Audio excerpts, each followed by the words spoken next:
Richard Greenberg is a columnist for the California Post. Amir Benno is a former prosecutor. Gentlemen, thank you so much for joining us. Thanks for having us. Amir, after watching that video, right, of Gavin Newsom calling this a political hit job, they're afraid I'm going to become the president of the United States, and then to find out that this investigation began under Joe Biden, has been going on for years. Your thoughts, Amir? Yeah, this is a presidential launch ad, essentially. There's an investigation that's going on. There is potentially merit to it. We need to know what are the facts that gave rise to it. There's allegations about tax, malfeasance from his wife's nonprofits. We know that some of his chiefs of staff have pled guilty and been criminally prosecuted for wire fraud and mail fraud having to do with campaign finance violations. So, I'm not saying that means that he's guilty of anything, but certainly investigations of political officials happen all the time. There's nothing unusual about it.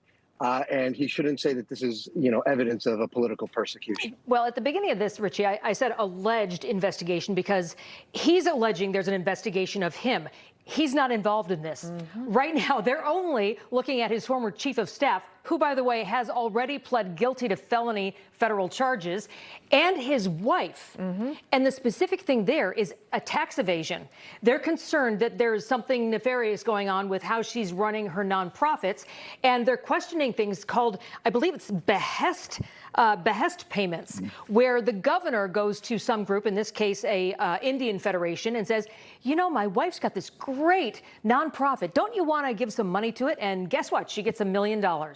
That's what part of this investigation, not Gavin. Yeah, that's correct, and that's a phenomenon here in California.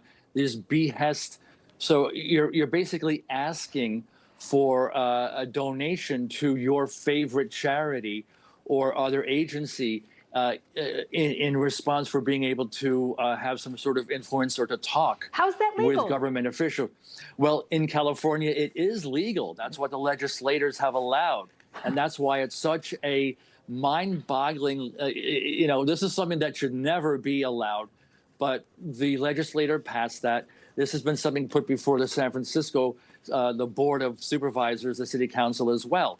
It is a way to curry favor, and it's very problematic. Amir, how serious are these allegations, these charges? Well, we don't know what the charge. Sorry, Amir. Sorry. Oh, I'm sorry. We don't know what the charges are going to be. I think anytime the federal government is investigating you, that it should be taken very seriously. Obviously, tax evasion, potentially abuse of her nonprofit status, sort of self-dealing, creating a nonprofit that she owns to pay another nonprofit that she owns into the six figures while drawing a six-figure salary from another nonprofit. She's at the table. So could she face prison time? Could Gavin Newsom's wife face prison time potentially? Could we see potentially? Sure. We don't know what the partner? charges are, but that's always a potential. Yeah, sure. they say they're looking into tax evasion, and Richie, what it calls to question in my mind is his selections. I mean, the former chief of staff was accused and pled guilty to certain charges relating to taking money, several $100,000 from Javier Becerra's. It was just a campaign fund that was just kind of sitting there and no one was paying attention to, and she funneled that to someone else's wife.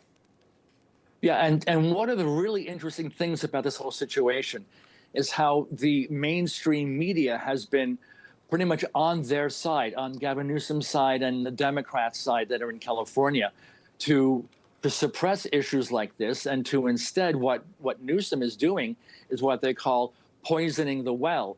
So it's a preemptive strike. So that way, in future, any kind of allegations that look like they're more serious or actually might lead to charges or indictments, Newsom can already have the upper hand from the, trying to get the media's attention and the public opinion against this whole situation. And by calling this a vendetta by Trump, when in fact, we've already seen that there are potential really serious allegations here against him. But by trying to do this, it's giving him what looks like the upper hand. Well, you got to give him credit, Edie. This was a brilliant PR move. I'll tell you, I think he thinks it's always all about him. In this case, it's not. Maybe his judgment. That's about it. Amir Benno and Richie Greenberg, thank you very much.